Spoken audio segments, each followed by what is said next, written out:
Bien, alors bonjour, on se retrouve donc cet après-midi pour DDD, dessin UN, dessin IN, design, fabrique médiatique de l'histoire. Il s'agit plus particulièrement cet après-midi de réfléchir à une épistémologie singulièrement de ces DDD.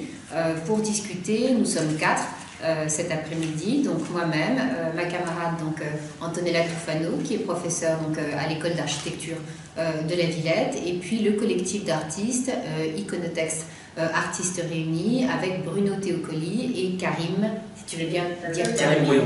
Et Karim Brouillon qui est avec nous cet après-midi. Donc on commence si vous voulez bien. Donc je vous remercie déjà beaucoup à tous d'être là cet après-midi. Une séance de 2 heures, par définition donc assez courte, assez synthétique, mais qui devrait nous permettre, à la manière d'un work in progress, de réfléchir aux notions. L'idée, finalement, c'est d'avoir une réflexion sur 4 mots.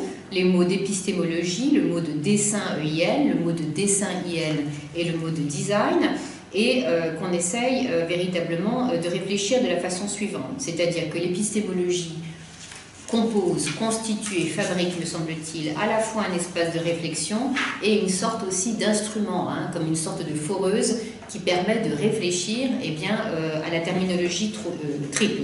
Et ensuite, on a comme une sorte de corde, c'est-à-dire entre le dessin EIN à la manière d'un concept, le dessin IN qui serait une image en 2D et le design qui serait un objet en 3D. Je voudrais dire rapidement en 2 mots, par des outils théoriques, synthétiques, grâce à des schèmes, grâce à des diagrammes, comment on va essayer de faire une épistémologie de chacun de ces 3D, comment on va essayer de faire une épistémologie des 3 ensemble, liés, parce que je postule qu'il y a un lien fort, utile et synthétique entre les 3, et j'aimerais aussi peut-être qu'on s'engage tous les 4 dans une épistémologie des espacements et des connexions qui existent entre les 3D en question. Alors, discipline et sorte de dévalement mental à la écho, j'ai envie de dévaler les pans du savoir et de poser un certain nombre de définitions. On va donc planter la tente et ensuite, comme d'habitude, peut-être on essaiera de la casser et casser les réputés échafaudages. On va donc faire ça tous les 4. Cet après-midi, c'est une discussion que je considère comme une discussion à thèse, une discussion qui est donc engagée, une discussion où on va essayer de poser des espaces de négociation, de théorisation, de dispute versus politique aussi.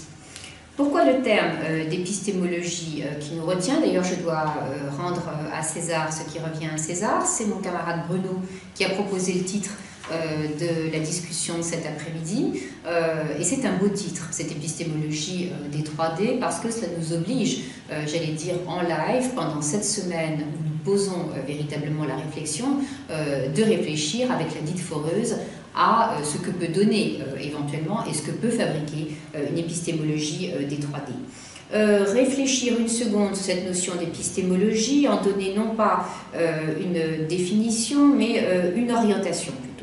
Moi, je l'entends comme la philosophie des sciences, comme l'histoire des sciences, comme l'histoire des idées. L'épistémologie, c'est un peu cela tout ensemble, dans la mesure où ça forme un ensemble de savoirs complémentaires qui concernent la connaissance savante. C'est-à-dire que et la philosophie des sciences, et l'histoire des sciences, et l'histoire des idées, chacune, bien évidemment, a une orientation propre, elle impose, elle propose, elle suggère, elle réclame une méthode de travail propre, mais en même temps, l'épistémologie, un petit peu à la manière d'un recouvrement, peut mélanger les différentes démarches, si bien que leur différenciation n'est pas toujours possible. Alors, j'avais envie de dire un mot de la philosophie des sciences et de la connaissance, selon Auguste Comte et Augustin Cournot, mais j'avance. J'avais envie de parler également de l'histoire et de la sociologie des sciences, mais on en parlera peut-être plutôt tout à l'heure en distinguant l'approche internaliste d'une approche externaliste. Je voulais peut-être dire un mot de l'histoire des idées, parce que après tout, c'est là d'où je viens, et vraiment ça m'intéresse, et vraiment tout ce qui a été fait du côté véritablement de l'université John Hopkins à Baltimore, avec le Journal of the History of Ideas, c'est quelque chose qui me parle véritablement. Cette épistémologie, elle est encore à construire. Il y a une sorte d'absence de champ disciplinaire et en même temps, la terminologie nous plaît parce qu'elle permet véritablement de comprendre comment les connaissances sont produites, comment les connaissances sont engendrées, et ensuite, sur cette base-là, elle nous permet de réfléchir véritablement et de proposer un jugement sur la valeur des dites connaissances telles qu'elles sont produites. Alors, sur les trois termes, dessin EIN, je voudrais m'arrêter un instant. Donc, dessin EIN, revenir sur des définitions et vous interroger les uns et les autres pour savoir si ce sont des définitions que vous retenez, que vous rejetez, que vous réfutez, que vous considérez précisément comme datées, ou bien au contraire installées dans un contemporain extrême, un contemporain ultra et qui font sens. On entend généralement par dessin EIN une conception par l'esprit d'un but à atteindre, d'une fin à réaliser. Effectivement, lorsque l'on parle d'un grand dessin, il s'agit d'un projet, d'une visée qui, en raison de son importance, et le projet et la visée sont de nature à entraîner des conséquences remarquables dans un secteur de l'activité humaine. On entend également par dessin la notion de propos qui serait délibérément et intentionnellement arrangé ou bien choisi. On entend également par défaut la notion de sans dessin qui voudrait dire sans intention arrêtée, sans but défini. L'allocution à dessein de, dans le dessein de, veut bien dire dans l'intention de ou sans intention de. Avoir le dessein de, cela veut dire projeter délibérément d'accomplir, projeter délibérément de réaliser une chose, une action. Il y a du dessein, qu'est-ce que cela veut dire? Cela veut dire qu'il y a une détermination, il y a une intention délibérée. Lorsqu'on parle de dessin au pluriel, cela convoque des combinaisons qui sont conçues par l'esprit en vue de parvenir à l'accomplissement, à la réalisation de quelque chose. Dessin, ce sont donc les intentions, les projets qui sont formés par l'esprit. Avoir des dessins sur quelqu'un, cela veut dire par exemple avoir formé des projets concernant une personne. Donc, le dessin, EIN, ça vient de l'italien disegno, du latin dessigno. Cela veut donc dire, et peut-être qu'on pourrait s'arrêter sur cette triade-là, premièrement, l'intention d'exécuter quelque chose, le projet, et je pense que mon ami Antonella a beaucoup de choses à dire sur la question. Deuxièmement, on entendrait par dessin EIN un projet, ou bien le plan d'un ouvrage. Ouvrage, je mets sous le nom de ouvrage opus, large, on en parle aussi. Troisièmement, ce serait la conception d'une œuvre à réaliser avec un objectif donné. Donc la notion d'objectif, de projet et d'intention, voire d'intentionnalité, me paraît tout à fait intéressant à poser à la manière d'une note séminaire. Deuxièmement, concernant la question du dessin IN, donc je mène un séminaire sur la question qui s'appelle précisément épistémologie du dessin. Le séminaire, les actes du séminaire qui durent donc depuis l'année 2012 seront publiés aux éditions Atomos, éditions pluridisciplinaires à l'automne prochain avec l'aide du CNRS, avec une préface du généticien Pierre-Marc de Biazzi. Ce que je voudrais dire, c'est que dans cet ouvrage, je prends précisément le contre-pied, non pas pour prendre le contre-pied par définition, mais pour aller véritablement installer l'attente historiographique ailleurs de l'endroit où il est généralement installé pour le dessin. Effectivement, pour le dessin, généralement, on dit que c'est une technique. Quand on demande ce que c'est qu'un dessin, on dit que le dessin, eh bien, il se définit généralement par rapport ou en contradiction avec autre chose. Ce serait le dessin contre ou avec et à la différence de la peinture. Ce serait un dessin qui se différencie éventuellement par des techniques ou par des supports qui évoluent. Ce serait un dessin qui s'expliquerait essentiellement par un certain nombre d'outils et d'instruments matériels et de supports matériels qui évoluent. Ce serait le dessin quelque chose qui évolue aussi suivant les systèmes de représentation qui sont choisis. Ce serait éventuellement aussi un croquis, ou alors après, les choses iraient s'installer toujours immédiatement sur des différenciations techniques dont j'avoue qu'elles sont utiles, mais uniquement à la manière d'une première brique, et jamais, évidemment, comme des définitions en soi. Il est intéressant de dire qu'un dessin est au fusain, qu'il est à la plume, qu'il est au pinceau, qu'il est au stylo à billes, qu'il est au feutre, qu'il est tout ce que l'on veut. C'est très bien, c'est parfait, mais on est bien d'accord qu'une fois que c'est dit, l'objet n'est pas publié, comme c'est parfois dit, il est simplement décrit, et j'aimerais bien que l'on m'explique en quoi une description est une analyse et une interprétation, certainement que non. Parfois également, on signale aussi que le dessin pourrait être compris comme un dessin de sculpteur, un dessin d'architecture, un dessin de mode, ou que sais-je encore. Ou bien alors le dessin, ce serait par exemple quelque chose de différent. Il y aurait du dessin fixe ou du dessin animé, ou bien encore le dessin aurait à voir avec la bande dessinée. Bref, tout ça pour dire que je lance une bombe véritablement dans le sujet, pour dire que cette façon de rentrer dans le dessin ne m'intéresse pas et que dans ce séminaire, on l'analyse comme un objet historique en soi, avec des codes, des habitudes, des règles internes et fonctionnant dans les frontières d'un écosystème qui lui est propre. Sur la question du design, c'est un autre monde et bien évidemment qui a à voir aussi avec les deux premiers. Le design, c'est la création d'un projet en vue de la réalisation et de la production d'un objet ou d'un système qui se situe à la croisée de l'art, de la technique et de la société. Souvent, le design également, il est défini en creux ou bien on tourne autour de la notion de design par cercles concentriques sans expliquer véritablement de quoi il s'agit. C'est-à-dire qu'il serait différent des beaux-arts, il serait différent des arts décoratifs. Moi, ce que j'aimerais que l'on essaye de comprendre, c'est revenir sur son régime d'historicité, sur son étymologie et cette origine anglaise de design, qui vient toujours de se désigner, lui-même désignaré. Donc cette racine commune, elle veut dire bien évidemment quelque chose. Et d'ailleurs, la question de la traduction est tout à fait intéressante autour de ce mot de design. Il suffit que nous traversions la Manche ou que nous traversions l'Atlantique pour que nos camarades de l'autre côté ne nous comprennent plus, ne nous entendent plus. Je vais à New York et je dis design. Ah là là, personne ne comprend plus ce dont je veux parler. Est-ce que je veux parler du design? Est-ce que je veux parler du dessin? Donc c'est mes aventures, ces aventures du design sont tout à fait intéressantes au plan du concept. Les mélanges, et j'imagine qu'Antonella dans un instant va nous en parler, entre la question de l'art industriel, de l'art appliqué, tout ça se mélange. La naissance du design, la question de la genèse, de la sociogénèse du design m'intéresse. À partir de quel moment le lexique s'installe de façon élargie, connaît véritablement une surface d'interprétation forte. Je veux qu'on parle du design industriel en Allemagne, je veux que l'on revienne sur la notion de fonctionnalisme, je veux que l'on revienne sur la notion de Bauhaus. Je veux que l'on parle aussi de la notion de design organique. Je veux que l'on parle, et Antonella le fera très bien, de design radical aussi.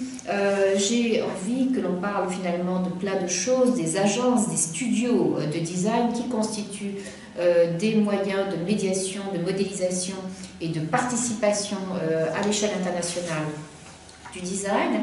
La notion de design spéculatif aussi m'intéresse, peut-être qu'on pourrait en parler. J'aimerais qu'on parle aussi de la fonction du designer versus du dessinateur aussi, habiter les concepts par ceux qui les fabriquent ou bien par ceux qui en font usage, ça me paraît quelque chose de tout à fait important. Parler véritablement aussi de ce paradigme occidental actuel qui finalement montre que l'on cherche à maîtriser absolument cette notion de design alors même qu'elle est tentaculaire et pas totalement maîtrisée. Il y a une internationalisation du terme et en même temps, je le répète, des utilisations lexicales du terme mal comprises, ce qui fait qu'une table ronde sur le design international aujourd'hui, elle est rendue complexe parce que les régimes d'historicité sont propres à chaque pays, à chaque territoire, et parce que les mots désignent des réalités, des réalia différentes. Voilà toute une série de choses dont je voudrais qu'on parle, le design et la technique, le design et l'architecture, le design aussi et l'ingénierie, les sciences de l'ingénieur avec le design. Pourquoi est-ce qu'un designer aujourd'hui qui se forme, en même temps qu'il suit des études d'art dans une école d'architecture, dans une école d'art, suit très souvent aussi de plus en plus un cursus d'ingénieur, parce qu'il y a aussi cette dimension-là qui est tout à fait importante. Donc, cet après-midi et tous ensemble, j'aimerais peut-être qu'on convoque plusieurs auteurs et qu'on discute de ces auteurs-là. En voilure générale, peut-être avoir à l'idée cette notion d'épistémologie telle que l'attrape Bachelard, parce qu'elle est belle, elle est large et elle montre que véritablement réfléchir à l'histoire et à la science de la connaissance, c'est une belle chose ouverte, dynamique, cinétique et pas du tout figée. Et qu'ensuite, sur les questions de grand dessin, eh bien, on se tourne peut-être vers les grands penseurs italiens. Et j'aurais envie de parler de Léonard, peut-être comme étant le grand patron dans l'affiliation duquel nous nous inscrivons tous. Du côté du dessin IN, il y a des choses tout à fait intéressantes et je me permets de parler pour ma propre chapelle de Gaëtan Picon, le philosophe qui, me semble-t-il, disant qu'il souhaite arpenter les sentiers de la création plastique, propose, je crois, l'une des plus belles définitions du dessin qui soit, c'est-à-dire celle du premier ductus, du premier tracé, du premier signe posé qui précède finalement l'œuvre. Sur la question du design, eh bien, cet après-midi, moi j'ai envie qu'on parle d'Andrea Branzi, j'ai envie qu'on parle de Baudrillard, j'ai envie qu'on pense à De Certeau, j'ai envie qu'on pense à Franck Castel, j'ai envie qu'on pense aussi à Georges Perec avec ses choses, et pourquoi pas à Gilbert Simondon lorsqu'il parle des objets techniques. Alors, on a un petit temps pour cette discussion. Maintenant que j'ai posé mal et beaucoup trop rapidement les choses, j'avais peut-être envie de laisser la parole dans un premier mouvement à Bruno Teocoli et à Karim pour entendre tous les deux que, et théoriciens et plasticiens et théoriciens, ils expliquent précisément depuis ce double dossard qui est le leur, comment ils comprennent cette trilogie. Est-ce que cette trilogie fait sens pour eux? Où est-ce qu'ils en voient les lieux d'emboîtement? Et où est-ce qu'ils voient les espacements et les intersections? Et ensuite, si vous en êtes d'accord, peut-être plutôt laisser la parole à Antonella, qui expliquera cette fois-ci, si elle en est d'accord, en partant du design, comment depuis le design, elle va vers le dessin EIN qu'elle nomme Progettazione, et peut-être le dessin IN aussi, que depuis l'école d'architecture de la Villette, bien évidemment, elle enseigne à ses étudiants. Donc peut-être Bruno, Karim et ensuite Antonella. Je me pose la question souvent, pourquoi nous avons besoin de parler de l'image? Nous utilisons l'image déjà comme une activité quotidienne qui nous est utile pour, je ne sais pas, nous diriger, choisir la couleur d'une chemise ou dire bonjour à quelqu'un que nous connaissons. Voilà. Et sur ces faits matériels, qu'on pourrait nommer faits, donc des faits, il y a déjà toute une petite réflexion qu'on pourrait développer. Dans le sens que regarder, ce n'est pas si automatique et simple comme on puisse l'imaginer. Nous avons besoin de faire des différences visuelles pour pouvoir prendre un objet qui, en ce moment précis, nous est peut-être nécessaire. Regarder, c'est un acte très complexe parce que dans notre existence, progressivement, nous apprenons à différencier visuellement ce qui nous entoure. Un arbre, par exemple, par rapport à une voiture. Et ça, c'est en relation directe avec notre conduite, parce que face aux deux éléments, on prend des attitudes différentes. Comment notre réflexion intellectuelle, mentale, parvient à cette différenciation visuelle. Et on peut dire, d'un point de vue technique, qu'en effet, Et nous opérons par circonscription, c'est-à-dire en se fondant par exemple sur des différences mobiles et immobiles, ou alors haut et bas, loin et près. Nous mettons en place une activité mentale qui est celle de circonscrire quelque chose par rapport aussi aux usages qu'après nous allons en faire. Alors cette circonscription, qui en fait ça pourrait vouloir dire tracer les périmètres, isoler, et marquer autour de quelque chose un trait, ça rappelle déjà la notion de dessin. Et on parle déjà du dessin même avant de passer à un autre aspect un peu de discussion qui est celle des représentations, le dessin en tant que représentation. Alors, moi je me dirige dans un magasin pour acheter des objets, du bricolage, mettons, j'ai déjà une espèce d'archive intellectuelle, mentale, mémorisée, et d'objets circonscrits qui me permettent après justement de pouvoir choisir ce dont j'ai besoin. Lorsque nous regardons, ce qui se reflète sur notre rétine, c'est quelque chose qui n'est pas encore une image. L'image que nous avons du monde est différente de celle que nous percevons avec les yeux. Ça veut dire qu'entre les yeux et l'image qui et demander à toi et ou à Karim, à vous deux, ensemble, d'expliquer justement les mots que vous mettez derrière dessin EIN, dessin IN, design, et en quoi, pour chacun de vous, mais rapidement, en synthèse, ça constitue un système politique. Il ne s'agit pas ici de faire de la promotion d'un livre, mais de rendre compte vraiment d'une pensée complexe extraordinairement intéressante que et Bruno et Karim ont restitué dans cet opus qui est très, très remarquable. J'ai eu la chance de pouvoir le lire in extenso avant même qu'il ne circule. C'est très remarquable. Merci d'expliquer pour ceux qui nous écoutent le système politique de l'art et ce que c'est qu'un dessin intention, ce que c'est qu'un dessin dessiné et ce que serait qu'un design mis en objet. Nous avons plusieurs sources avec lesquelles nous formons des images. Par exemple, je parlais jusqu'à là des images qui ont une origine dans le monde matériel, mais nous produisons aussi des images par nous-mêmes, qui sont les images des rêves, les images des choses qui n'existent pas. Donc, disons que nous avons deux sources de représentation visuelle mentale. Je parlais de cordes tout à l'heure et de protocole. Est-ce qu'on peut avoir ton sentiment, Karim, sur cette question de... Est-ce que tu vois une corde, un protocole ou une procédure entre dessin EIN, dessin IN, design?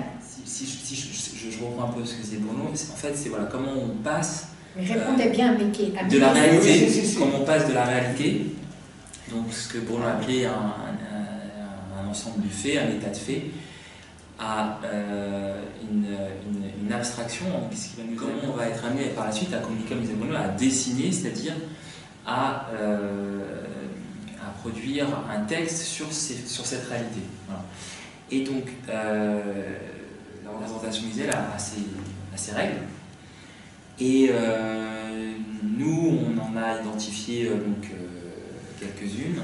Le dessin EIN d'Iconotexte Artistes Réunis. Une phrase. Le dessin. L'enjeu. La problématique. Le dessin au sens le projet. Le projet d'Iconotexte Artistes Réunis, c'est quoi? Et alors, comment est-ce que le dessin IN est cardinal et central dans cette démonstration que vous proposez? Tout est dessiné autour de nous dans une vie urbaine de tous les jours dans laquelle on évolue. Quasiment rien n'échappe au dessin. Que ce soit l'architecture, que ce soit l'urbanisme, que ce soit le design urbain, que ce soit les vêtements, que ce soit même la coiffure, les cheveux, les lunettes, tout passe par le dessin. Est-ce que tu veux bien donc parler de ce dessin de la ville et ce dessin du design? Parce que justement, la Karim te tends la main pour ça, pour que tu puisses réagir. Effectivement, je vais peut-être raccrocher les choses différemment, mais c'est tout à fait intéressant parce qu'en effet, c'est une des questions qu'on peut se poser, à quel moment se fait le nœud et est-ce qu'il se fait vraiment entre design, dessin et dessin, les deux.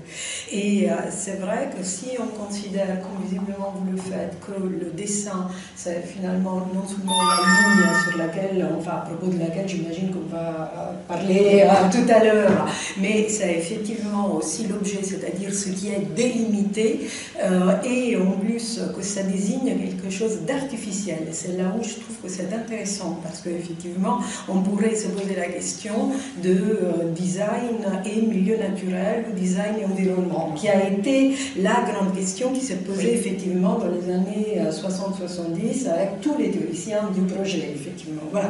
Donc effectivement, si on utilise le dessin comme le prisme, la lentille à travers laquelle on regarde le monde, c'est vrai que c'est tout à fait intéressant parce que finalement on peut dire qu'il faudrait arriver à avoir une réelle téléologie de tout ce qu'on dessine au lieu de se cantonner par exemple simplement à quelque chose d'utilitaire, c'est-à-dire qu'il faudrait penser l'objet tel qu'il est ensuite dans la ville, non seulement comme effectivement une projection, donc un dessin fait ou pour répondre à une commande, moi pas simplement, ou simplement comme une forme de projection égotique, et je vais revenir sur autre chose, mais aussi comme quelque chose qui aura une vie en relation avec les autres. Ça sera vraiment une interface par rapport à quelque chose qui devient presque du design social, et donc qui a une valeur qui n'est plus simplement esthétique, mais qui devient complètement éthique, et même qui peut susciter quelque chose de collectif.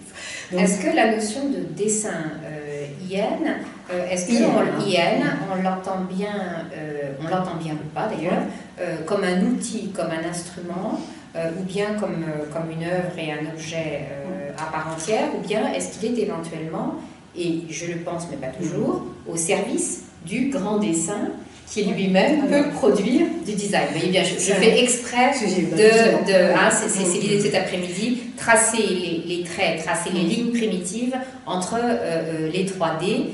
Où est-ce que le dessin constitue l'espace de la main qui agit pour, de la pensée conceptuelle du grand dessin, produire éventuellement un objet designé, une ville designée, un paysage designé,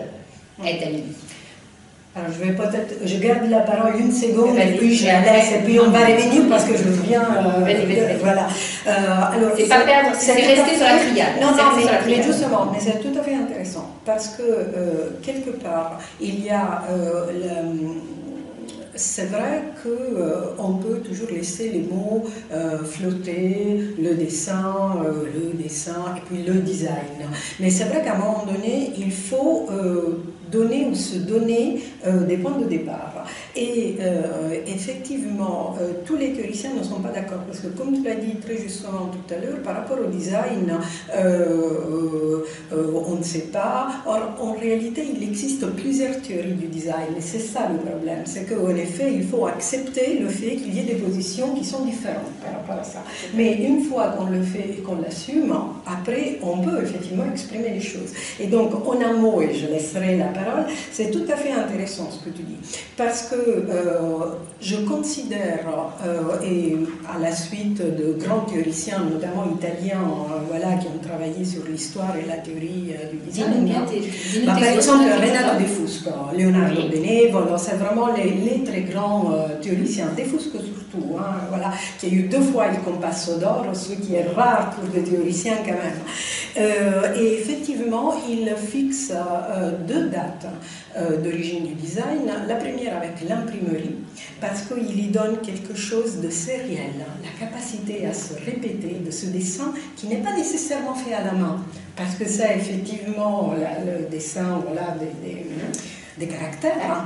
Et puis le grand moment, et c'est là où je trouve que pour moi c'est intéressant, c'est donc l'exposition universelle de Londres, parce que quelque part il y a en parallèle la mise en place, c'est-à-dire il y a ces objets qui sont produits par l'industrie. Donc l'industrie met à mal la notion d'artisanat, mais on n'est pas dans l'art, on est dans quelque chose d'intermédiaire. On produit un dessin qui n'est plus le dessin de l'artisan qui peut être modifié, mais c'est un dessin qui est assez précis pour être exécuté jusqu'à la réalisation par la machine. Et en même temps, donc le dessin IN a un rôle fondamental parce que c'est vraiment ce qui permet de faire la différence entre un artisanat qui utilise parfois le dessin, mais voilà, qui reste un peu unique, et puis effectivement l'œuvre d'art qui a un usage du dessin complètement différent parce qu'on est dans l'ordre effectivement de l'intention, de l'œuvre libre, de l'œuvre ouverte, toujours. Voilà, c'est autre chose. Donc ça devient fondamental en relation avec l'industrie et avec deux choses, je dis simplement ça et après je laisse la parole, avec deux choses qui sont tout à fait intéressantes. La première, c'est qu'il faut apprendre à bien dessiner, c'est-à-dire qu'en parallèle à l'ouverture de l'exposition universelle, le prince Albert ouvre l'école de design parce qu'il dit ces artisans, il faut les former à cette nouvelle forme de dessin. Et ils doivent être autonomes et assez, quelque part, capables, vraiment ça l'anglais a des termes qui sont plus beaux enfin, ils sont plus pertinents par rapport au domaine, voilà. Il faut qu'ils soient capables de faire quelque chose qui soit sa propre création au service d'une demande et exécuté dans un temps limité par la machine. Mais il faut que ce ne soit pas quelque chose de fait d'une manière mécanique, le dessin, je dis bien, parce que autrement, les objets ne seront pas assez bons, assez beaux, assez solides. Et il y a effectivement, s'il imagine cette école, qui est la première école de design au monde, il faut le dire, c'est parce qu'il se rend compte qu'aussi ces objets produits industriellement auparavant, sans avoir cette phase de réflexion faite dans cette nouvelle logique industrielle, ils ne tiennent pas, ils correspondent ni à un besoin et puis même ils ne sont pas résistants. Et en même temps, à la même époque, c'est là où le dessin joue un rôle, il augmente ce premier besoin, c'est que effectivement on est encore en phase de réflexion politique, notamment avec Maurice, et effectivement on est dans le même milieu et effectivement la même époque, là où on dit finalement peut-être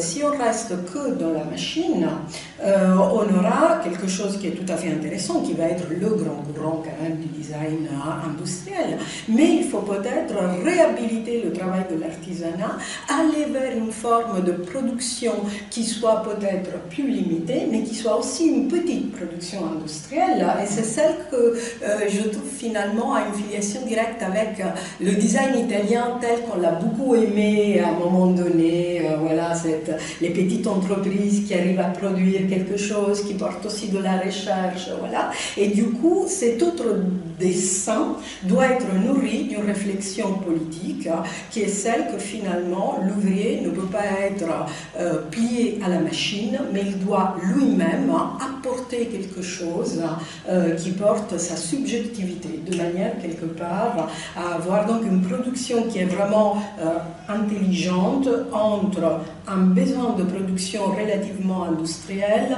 et un besoin intime de réaliser un dessin qui donne aussi de la satisfaction. Excellent, je te remercie. Ça me permet, me semble-t-il, d'avancer un nouveau mot et de céder la parole autour de ce nouveau mot à Bruno et à Karim, qui est la notion de chantier, qui me paraît tout à fait fondamentale. Bruno utilisait le terme de circonscription tout à l'heure. Le chantier est une circonscription et un périmètre et un territoire qui est délimité. On fait un chantier avec une intention, avec un dessin EIN, et on projette aussi un chantier, une projettazione sur un chantier, et à l'intérieur de ce chantier, il y a des acteurs, des architectes, des designers, des dessinateurs. À l'intérieur de ce chantier, il y a des hommes qui ont cette pensée, cette main dessin, cette pensée dessin, et puis il y a aussi des machines à l'intérieur du chantier. Donc, chantier, l'intention du chantier, les acteurs du chantier et les instruments du chantier, la main et la machine. Et le langage. Et le langage. Parce que la question c'est, mettons que je veux construire une petite maison à la mer, et j'appelle des maçons et je lui fais une description verbale de comment il faudrait construire cette maison. Et puis nous avons élaboré des formes linguistiques spécifiques aussi à nos activités. Et donc les dessins, c'est une élaboration linguistique qui permet la formalisation de notre manière de penser ou de voir ou de donner des indications à quelqu'un pour exécuter, réaliser un objet concret. Pour revenir à la question dessin, design, c'est-à-dire ça correspond à des formalisations différentes que nous avons élaborées tout au long de notre histoire. Pour revenir à la question de l'épistémologie, l'épistémologie qui est donc une machine et une foreuse elle-même. Hein. Non, mais ça m'amuse parce que là j'utilisais le terme de machine. L'épistémologie, c'est une discipline et une circonscription, et c'est aussi la foreuse. Oui. La foreuse qui permet d'instrumenter précisément la réflexion que tu as sur le parce que nous avons différentes manières de dessiner, différents protocoles pour exprimer. Ou non. Protocole ou non. Ou non. Mais disons que dans les activités, et on peut avoir des protocoles ou non. Mais disons qu'on a formalisé certains protocoles. Par exemple, je vais faire un voyage à la Nouvelle-Orléans, et quand je rentre, je parle de mon voyage à des amis et je veux lui montrer ce que j'ai vu. Pour montrer ce que j'ai vu, la formalisation linguistique qu'on a mis en place, c'est celle aujourd'hui de la photographie, et ça correspond à une réalisation de l'image avec ce qu'on appelle la représentation angulaire. En fait, c'est la perspective.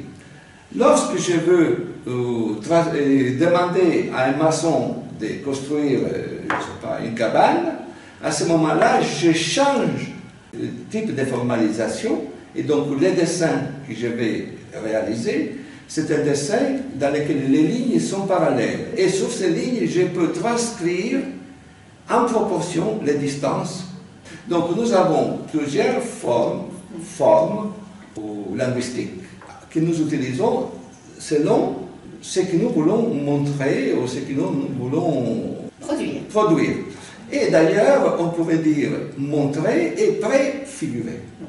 Et ça, pourquoi est-ce qu'à un moment donné, c'est le dessin IN qui s'impose comme la traduction, sinon la meilleure, quelquefois celle qui permet au plus grand nombre de pouvoir justement concrétiser quelque chose qui va pouvoir être partagé. C'est quand même une chose qui est très, très intéressante et qui, moi, ne cesse en tout cas de me passionner, qui est de me dire que voilà, autour d'une table, il va y avoir un Italien, un Allemand, un Chinois, quelqu'un d'Amérique du Sud, et on va montrer par exemple une flèche. On va montrer un schéma, on va monter un diagramme, et d'un seul coup, le dessin EIN, la préfiguration dont tu parles, le grand dessin premier, clac, traduction immédiate et concrète du fameux grand dessin, simplement par un 2D épuré qui peut prendre la forme, et chers amis, c'est ce que vous faites si bien et de façon si remarquable dans ce livre, par une forme simple, même pas une forme complexe. Je me demandais, simplement pour essayer qu'on organise bien notre discours, pourquoi pas me parler de la flèche? Cette question de la flèche, je la trouve extraordinairement intéressante, parce qu'elle va nous permettre, cet après-midi, autour de DDD, de réfléchir à la question du temps et de réfléchir à la question de l'espace. Comment est-ce que la flèche... C'est un indicateur, ça. Voilà, c'est un indicateur. Mais plus qu'un indicateur. Comment la flèche est un indicateur, est un symptôme, est un syndrome, est un dessin d'un grand dessin, et comment la flèche, eh bien précisément, elle peut aussi flécher vers le design. Antonella, la flèche. Alors la flèche, c'est compliqué pour l'architecte, parce que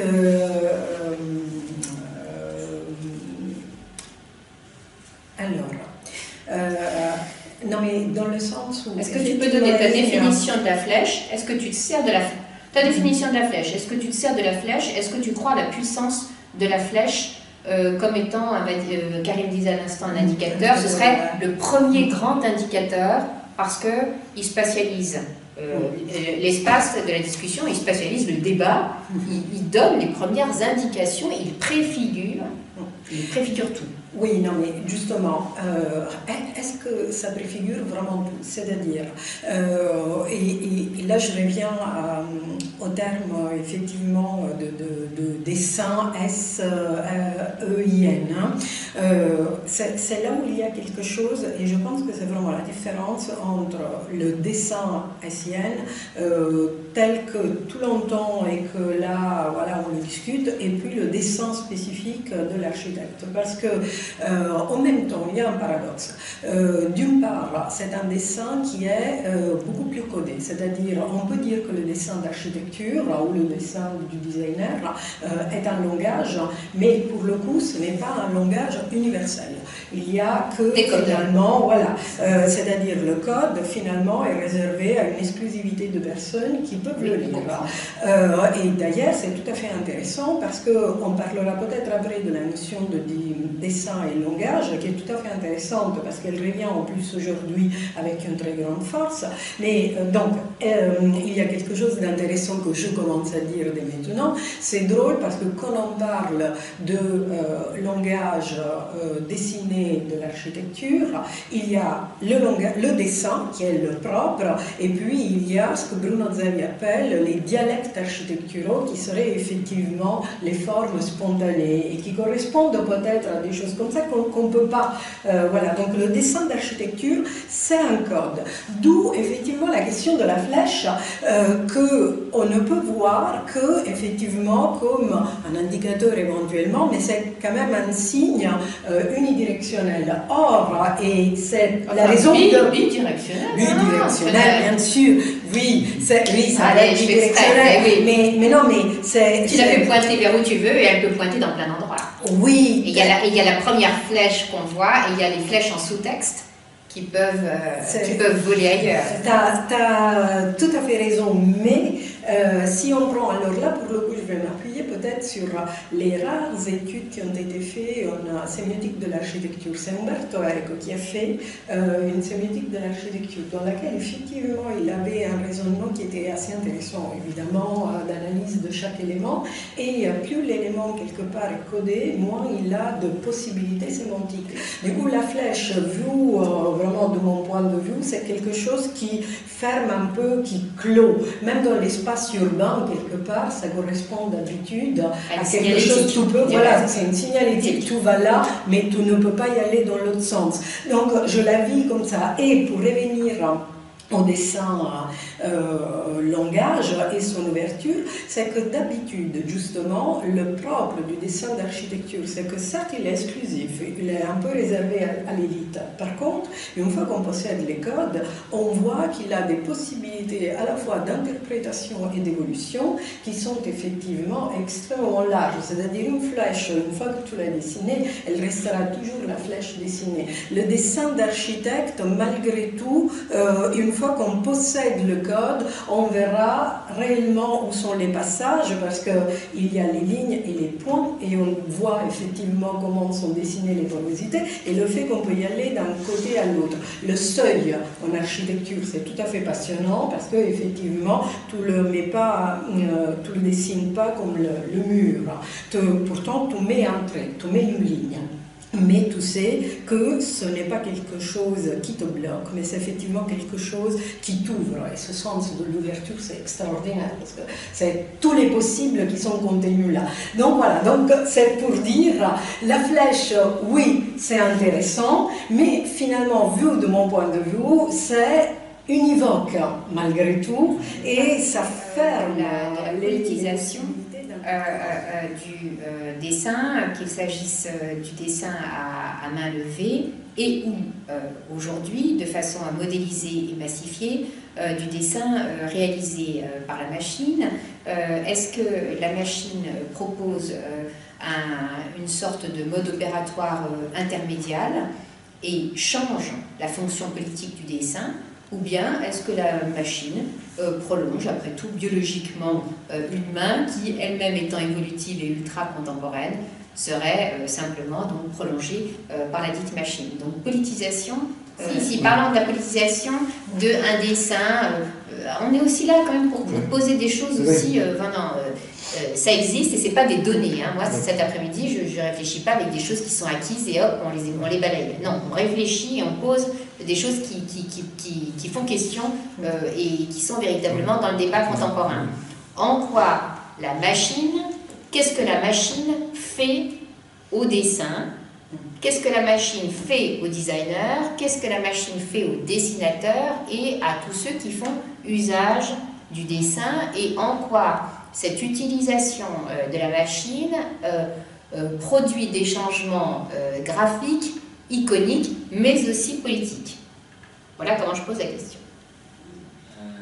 C'est à quel niveau? Parce que est-ce que c'est au niveau est-ce que c'est au niveau de de l'aspect justement représentation, outil de représentation, ou est-ce que c'est au niveau comme disait, la diffusion après mécanique de l'image en elle-même qui est reproduite dans l'infini? Je pose la question sur tous ces niveaux-là.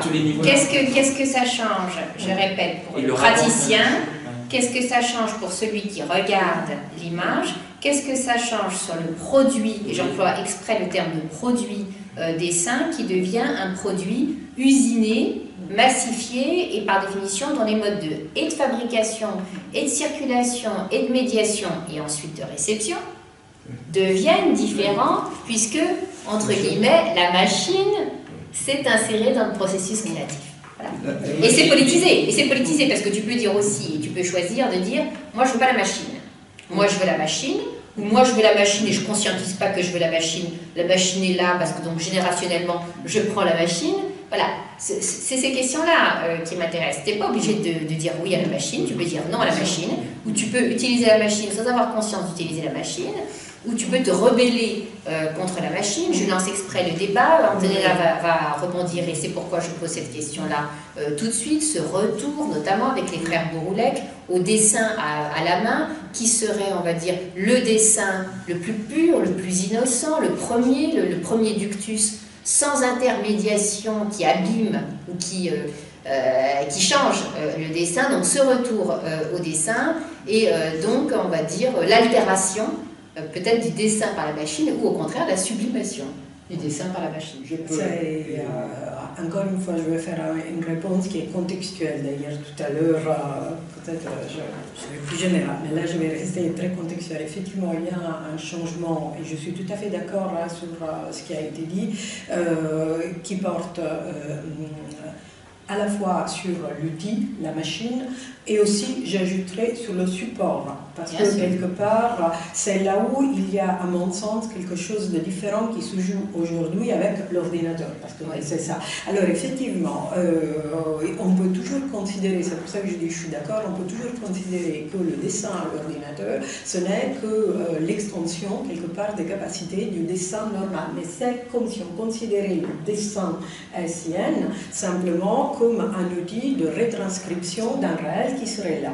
Et que, voilà, on le prive de toute autre possibilité critique ou autre. Voilà, donc on peut considérer dans ce sens-là l'outil dessin assisté par ordinateur, comme on l'appelle dans les écoles d'architecture, comme un prolongement, et il peut y avoir effectivement des débats. Ces débats sont très actuels aujourd'hui dans toutes les écoles d'architecture, parce que effectivement, comme, et c'est très intéressant pour l'épistémologie, comme ils n'ont pas été posés d'une manière claire, on a laissé venir quelque part cet outil qui était dit facilitateur, et en effet on l'a vu comme outil simplement, voilà, on ne s'est pas posé d'autres questions. Aujourd'hui on se rend compte que finalement non, les impacts sont multiples, je vais en dire quand même un mot, et du coup il y a une forme de résistance distance qui se crée dans les écoles d'architecture et d'une manière un tout petit peu binaire et artificielle, c'est regrettable, mais on oppose le dessin assisté par ordinateur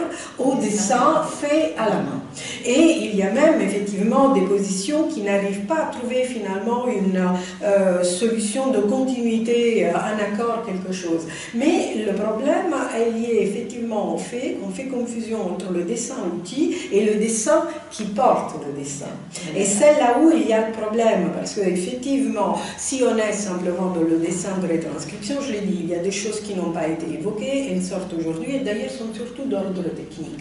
Parfois ça ne vole pas très haut, parfois les collègues ne veulent pas que les étudiants apprennent immédiatement à dessiner par ordinateur, mais ils veulent qu'ils passent par le dessin à la main, parce que ça serait un outil plus efficace et plus précis pour retracer quelque chose que l'ordinateur aujourd'hui n'arrive pas encore à faire. Est-ce que là, cette notion d'efficacité, je trouve que c'est une notion, je t'attrape là-dessus parce que c'est une belle notion, efficacité versus pureté du, voilà, trait à la main, et ça, il y a opérationnel, fonctionnel, efficace et pur.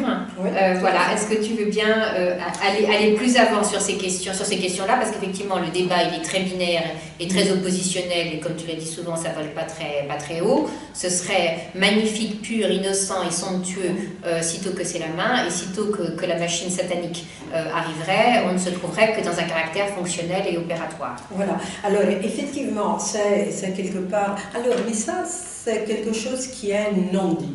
C'est dans le sens où, effectivement, si on considère toute la tradition classique du dessin, c'est même quand on veut faire simplement une retranscription, quand on le considère comme un outil, c'est quelque chose qui a un pouvoir presque mythique, parce qu'effectivement, comme ça a été dit, c'est là où on va dire il y a le geste pur, si tu veux, c'est quelque part, on fait voir ce qui n'était pas visible, on va dire.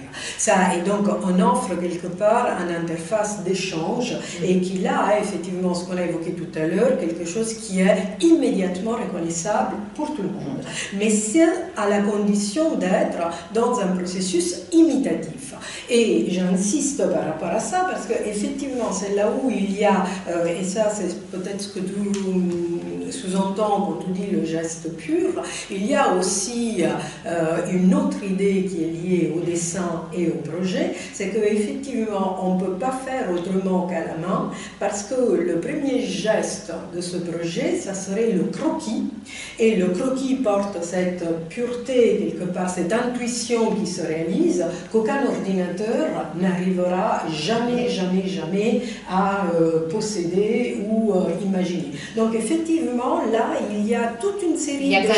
Il y a bien, je parlais d'espace-temps tout à l'heure, du dessin assez fondamental. Est-ce que précisément ce premier ductus, ce premier tracé qui correspondrait à la première idée, à cette première image de pensée, le terme n'est pas de moi mais il est beau, est-ce que cette première image de pensée, cette pensée dessin, est-ce qu'elle doit passer obligatoirement par la main? Oui, et alors, et c'est justement la question, et c'est là où je pense que ça dépend des cultures disciplinaires. C'est-à-dire, pour avoir enseigné longtemps en école de design, c'est très intéressant, c'est très différent par rapport à l'école d'architecture et j'imagine dans les écoles d'art. Parce que, effectivement, c'est encore une fois revenir à l'ontologie et la téléologie du projet qu'on veut faire. Et quand on est face à l'architecture, le projet d'architecture porte cette dimension malgré toutes les contraintes extérieures. Parce qu'il ne faut pas, voilà, je veux dire, aucun architecte n'a jamais réalisé une architecture parce qu'il avait envie de la faire. Elle est quand même en fonction des commanditaires qui peuvent être un ou multiples et d'une série d'exigences, ne serait-ce que la matérialité de l'objet qui va être produit et la matière à ces exigences qu'on intègre à l'idée. Donc l'idée pure en architecture Elle n'a jamais existé. Par contre, il peut y avoir une interprétation de ces objets qui est faite, et effectivement, c'est là où il y a, on va dire, le propre de l'architecte qui interprète à sa manière et qui arrive à offrir quelque chose qui est destiné à durer et par là même à franchir quelque part les codes d'une époque pour essayer de correspondre à quelque chose d'autre. Donc effectivement, il y a là effectivement une idée.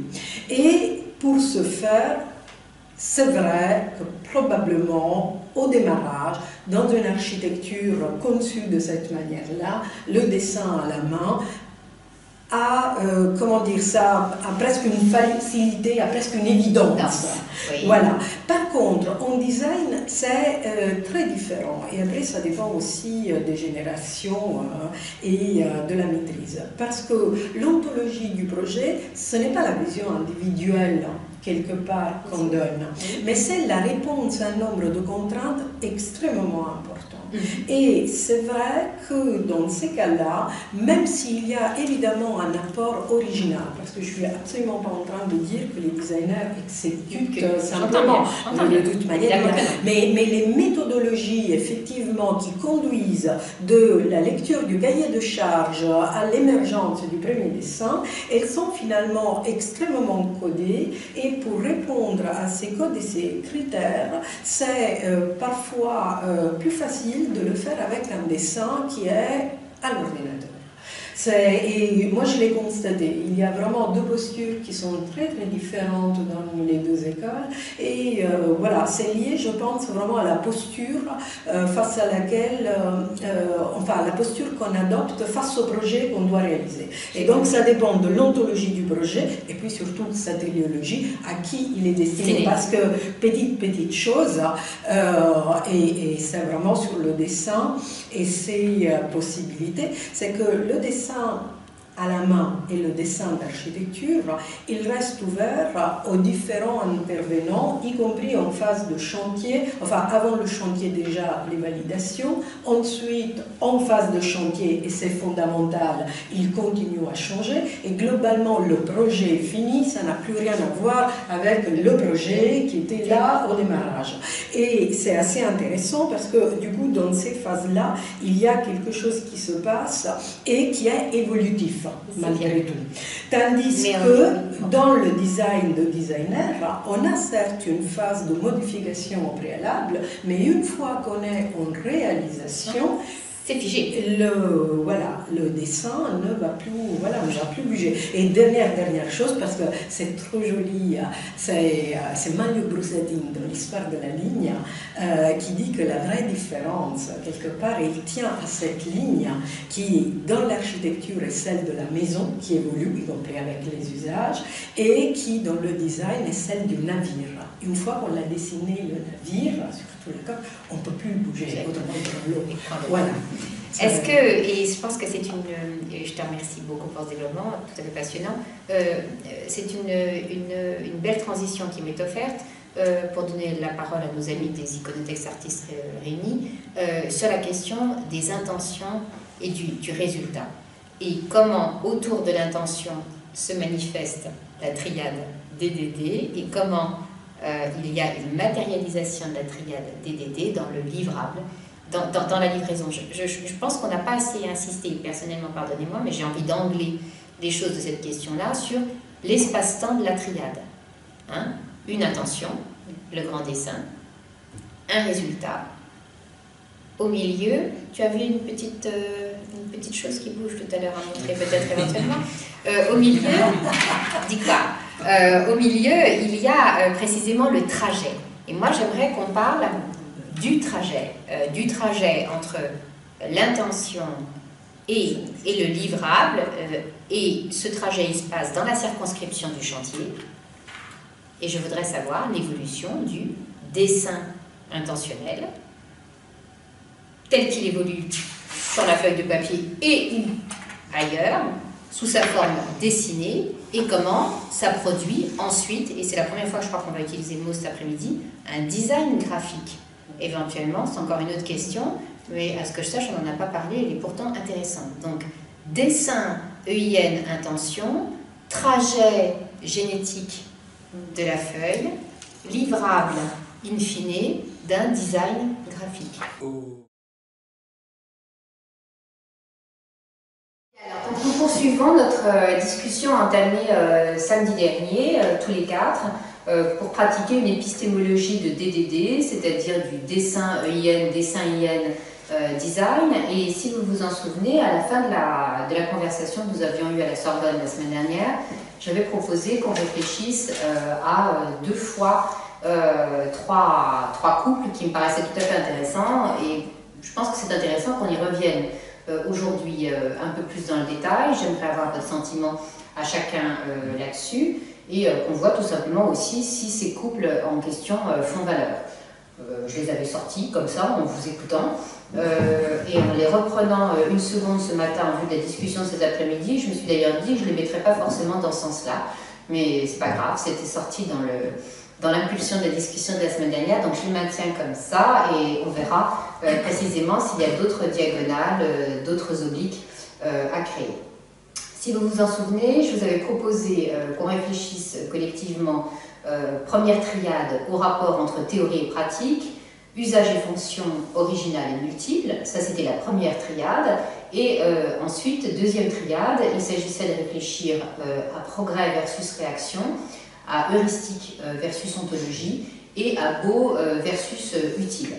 Alors, là-dessus, évidemment, on colle, si je puis dire, la question de l'épistémologie, hein. On a déjà dit ce que l'on y mettait, en quoi c'était véritablement quelque chose qui permettait de forer en vue de rassembler, de comprendre les systèmes de production, d'engendrement des connaissances. Donc ça nous allait tous, je crois, assez bien.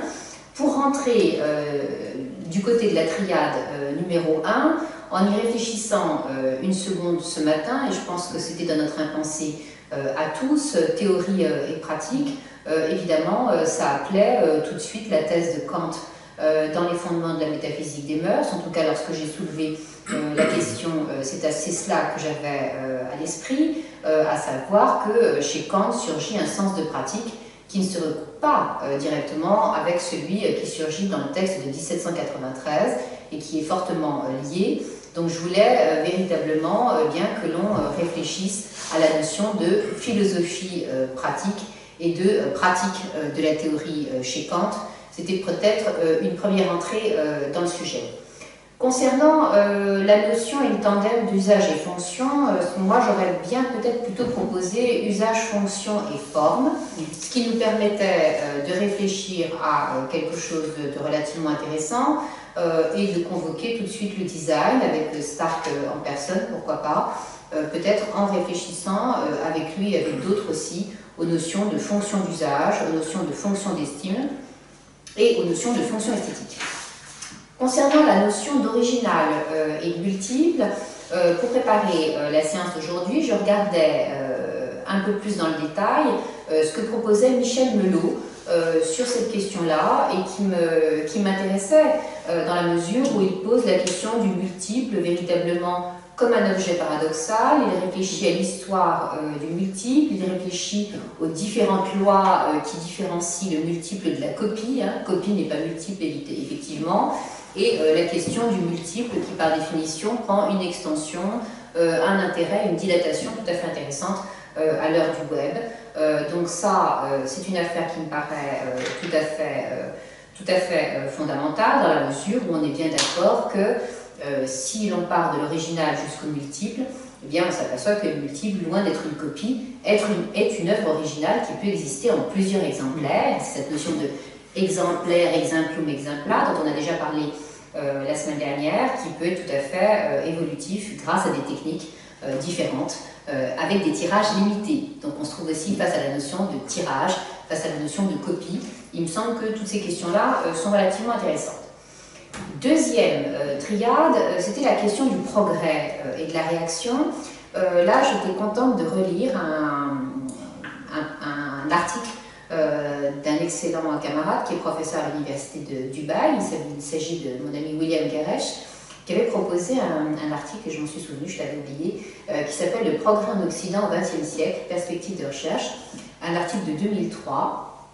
Et il revenait vraiment sur l'idée de progrès j'ai trouvé que ce qu'il présentait là était tout à fait intéressant dans la mesure où il réfléchissait à la notion de progrès en Occident dans le temps long, en l'inscrivant véritablement dans l'entité 20e versus 21e siècle et en réfléchissant bien évidemment à la façon dont le progrès s'oppose à la réaction, et j'entends par réaction versus réactionnaire versus opposition. Donc j'aimerais qu'on réfléchisse à ce couple antinomique et qui parfois ne l'est pas tant que ça, et il me semblait que réfléchir à la notion d'art social était peut-être une façon de faire une courbure intéressante entre progrès et réaction.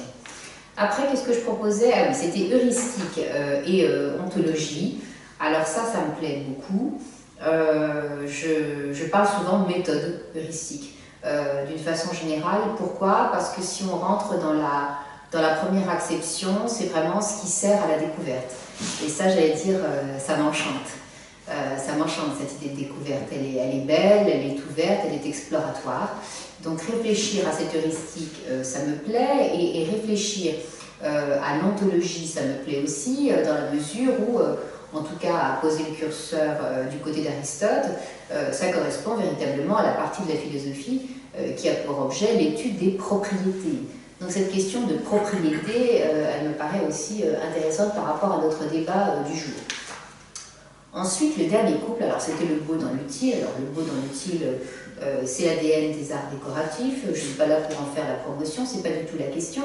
Ce qui m'intéresse, et je crois que sous mes mots, j'ai souvent utilisé l'expression à la jointure du beau et de l'utile, c'est-à-dire que je considère que loin d'être un oxymore, bien évidemment le beau peut être utile de la même façon que l'utile peut être beau, c'est-à-dire que je ne considère absolument pas qu'il s'agit là d'un couple impossible, mais au contraire d'un couple possible, et que le design permet précisément ce couple qui réussit son mariage. Donc on aura l'occasion d'en reparler dans un instant.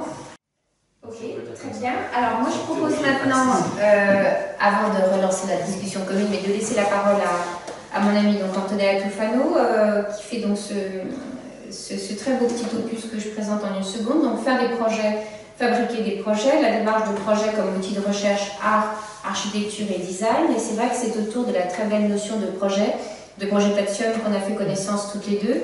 Et c'était une très belle rencontre. Et donc peut-être Antonella, je te laisse évidemment le choix de réagir sur ou bien la triade en tant que telle, ou bien sur des morceaux, des fragments de cette triade. Il me semblait que dans la mesure où spécialiste du design, peut-être que c'était les questions d'usage et fonction qui pouvaient t'intéresser, les questions d'original et multiples aussi, et les questions du beau dans l'utile ou de l'utile dans le beau. Il me semble que le designer, celui qui pratique le design, celui qui utilise le design, celui qui invente le design, ce sont des questions qu'il a sur la table de travail tous les jours. Oui. Alors, effectivement, et en plus, j'ai presque envie de réagir par rapport à ce que j'ai entendu, parce que, donc, oui, effectivement, il y a une notion qui est centrale, on laissera de côté théorie et pratique, parce que peut-être on va y revenir tout à l'heure, c'est effectivement usage, fonction et forme que judicieusement tu as ajouté, parce qu'effectivement, il y a quelque chose qui passe par le dessin et ensuite il faut voir comment la décrypter, parce qu'effectivement dans les expériences, et c'est peut-être là où se situe la différence entre la création artistique et puis le travail d'un designer ou d'un architecte. Donc la différence, même si on utilise le mot projet, l'intention qui est portée n'est peut-être pas tout à fait la même, parce que effectivement tant le design que l'architecture ont quand même une contrainte d'usage ou fonction que la création artistique n'a pas, au moins pas dans ces termes-là, voilà, pas d'une manière aussi immédiate. Voilà. Et effectivement, effectivement, et surtout, c'est par rapport à la notion d'intentionnalité, parce que effectivement, quelque part, j'ai envie de dire, l'usage de la fonction de l'art, c'est l'artiste même qui le décide dans son intention. Or, il y a une contrainte extérieure à partir du moment où c'est du design ou de l'architecture. Donc, du coup, c'est vrai qu'il faut bien, quelque part, faire la différence entre les deux et voir de quelle manière c'est exactement dans le dessin tel qu'il se façonne au fur et à mesure, donc plutôt dans le processus dessiné qu'on donne des réponses. Et c'est la raison pour laquelle je trouve que le terme forme est tout à fait intéressant. Et alors là, je vais revenir peut-être un tout petit peu en arrière.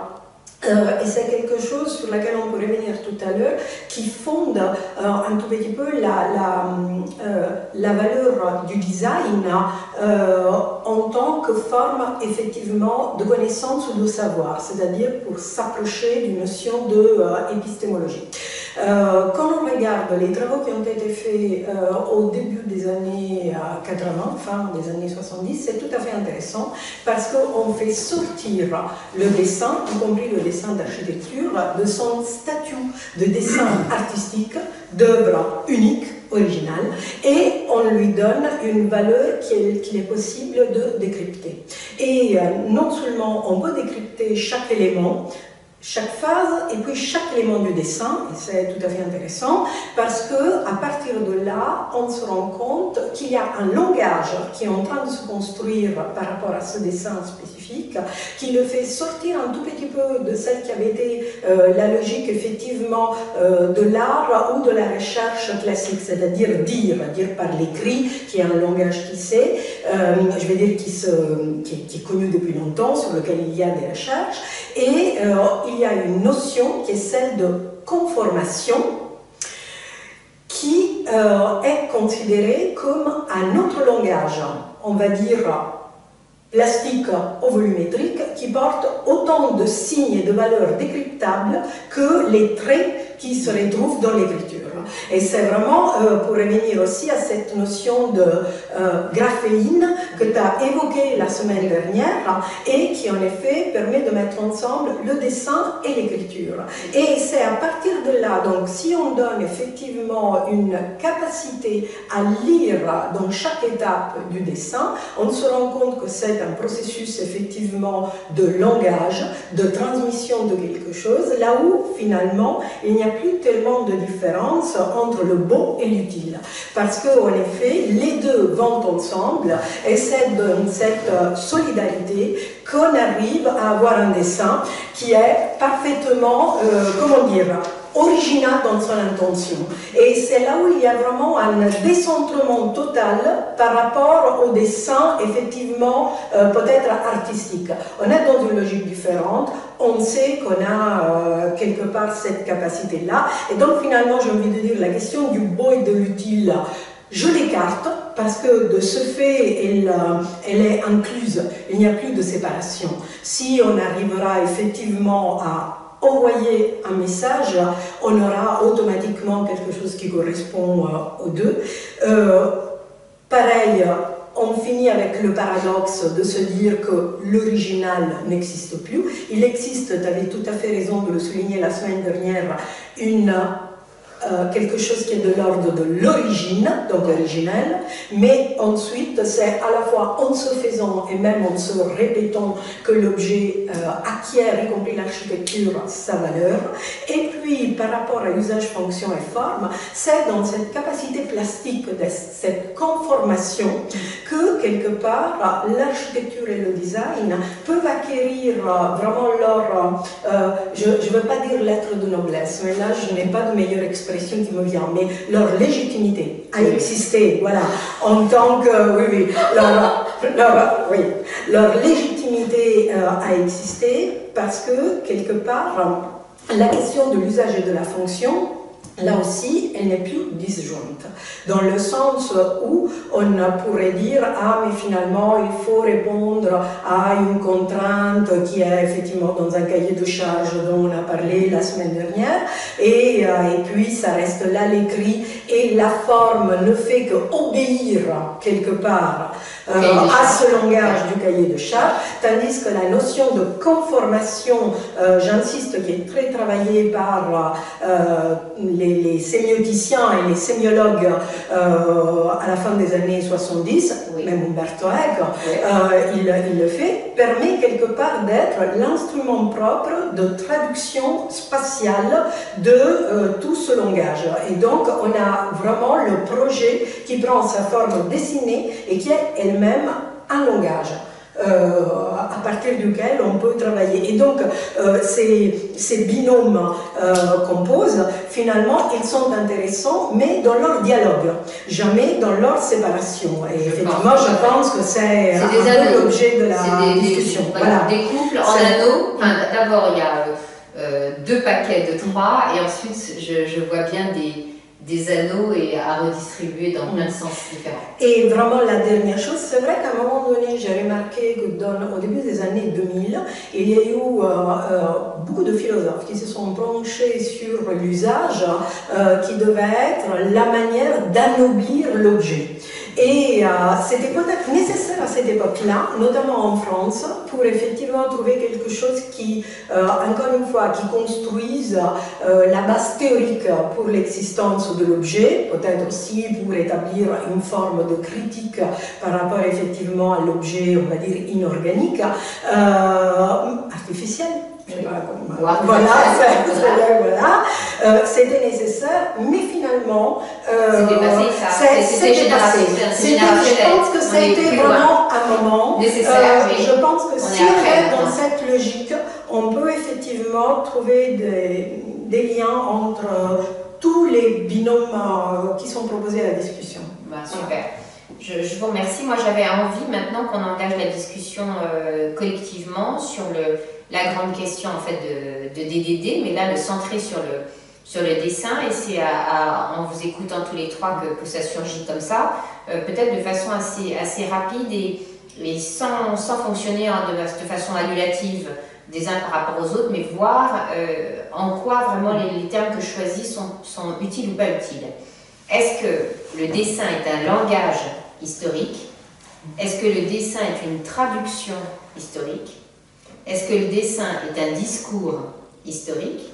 Est-ce que le dessin est un récit historique? Ou est-ce que le dessin est un roman historique?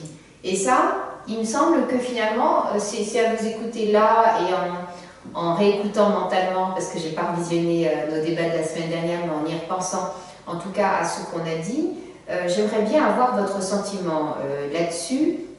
Parce que tout ça est tout à fait différent. Moi, j'allais dire, mon cœur bat assez fort du côté de langage historique, et en même temps, j'entends et notamment en écoutant Bruno tout à l'heure aussi, parler des transferts, des transformations, là, des conformations, la notion de traduction. Et on aurait tout intérêt à le faire si on veut effectivement fonder quelque chose qui soit de l'ordre de l'épistémologie par rapport au dessin, au design, et puis voilà, aux formes de création, vraiment à définir les termes. Parce que, par exemple, et je réagis d'une manière non construite, je ne suis pas sûre que le dessin du design et de l'architecture soit simplement une représentation.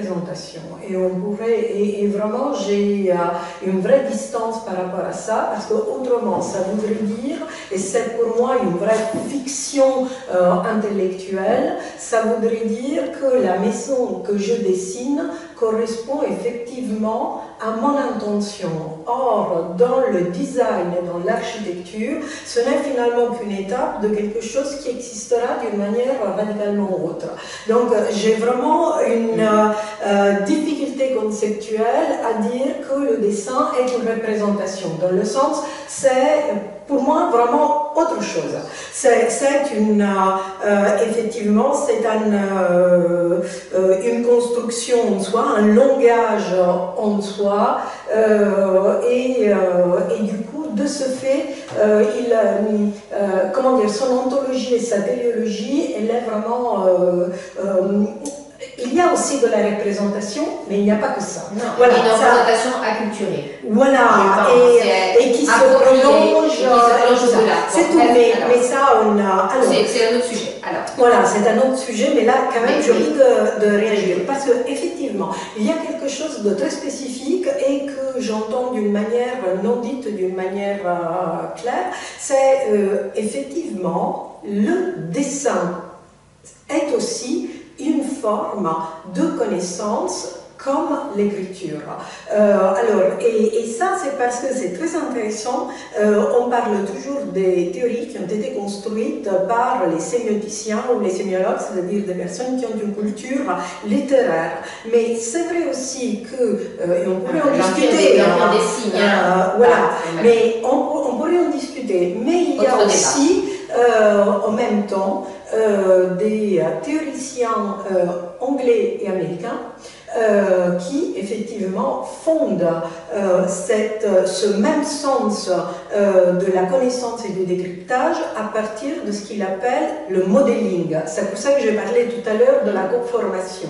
Et du coup, c'est ce modeling, quelque part, ils disent que c'est une forme de connaissance qui peut être mise à côté de lire, compter et parler. Et du coup, ça donne une forme presque volumique qui permet d'augmenter, et ça peut être, et effectivement c'est la base d'un travail sur qu'est-ce que ça raconte le dessin, et je vais y venir, parce que du coup ça veut dire que le dessin en soi peut être exactement tout ce que tu as dit. Ça va dépendre de la personne qui l'interprète et à l'époque où on l'interprète. Effectivement, et de la situation. Parce qu'il y a aussi, et là je vais être vraiment très terre à terre, le dessin, c'est certes tout ce qu'on est en train de dire d'intellectuel, mais c'est aussi un outil et un support. Nous sommes bien d'accord. Et qu'au fur et à mesure que cela change, il y a beaucoup de choses qui changent. Donc on peut le considérer effectivement presque comme une trace anthropologique et voir comme il est fait et avoir, voilà, c'est une trace anthropologique. Bon, on l'étudie. Ça peut être aussi effectivement le roman par rapport à quelque chose, parce qu'on arrive à décrypter ce qu'il y a dedans et peut-être on imagine ce à quoi renvoie dans l'imaginaire ou l'imagination de la personne qui l'a fait. Mais c'est vrai aussi, comme je le disais, qu'il existe en soi, et par rapport à toutes ces choses, pour moi, il raconte, et c'est là où j'ai une lecture vraiment, je suis désolée d'être aussi terre à terre d'architecte designer, ça raconte aussi une projection de la société. Parce que, effectivement, si on raconte aussi cette technicité qui est comprise entre l'outil et puis le support, on voit qu'à travers les évolutions, il y a non seulement des formes spatiales qu'on met en scène différemment, et on pourrait en discuter effectivement très longuement, mais on raconte aussi une manière différente de se poser face à l'objet qu'on domine.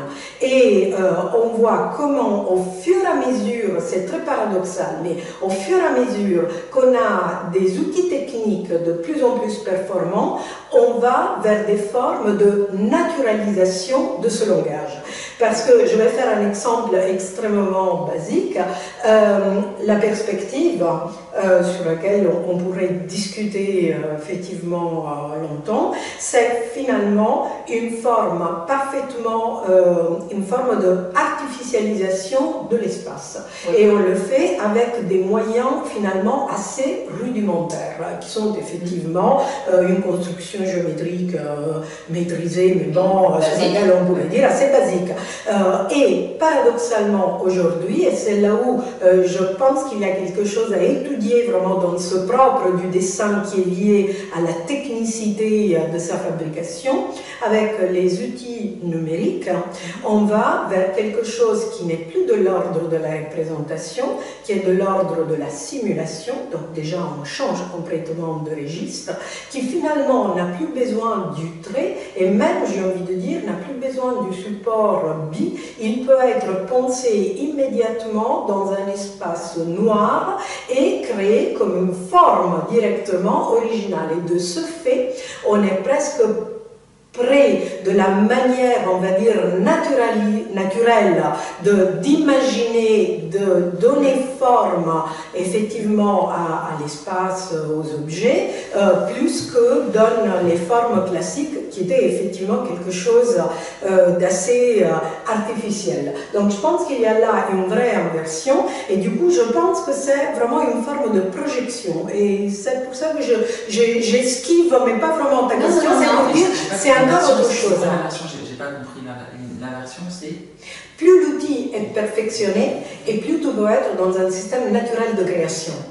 C'est ça le paradoxe. Oui. C'est bien dans cet ordre-là. Oui, tout à fait. Le grand dessin, le dessin représenté et le design qui serait peut-être le multiple des trois. Et la forme.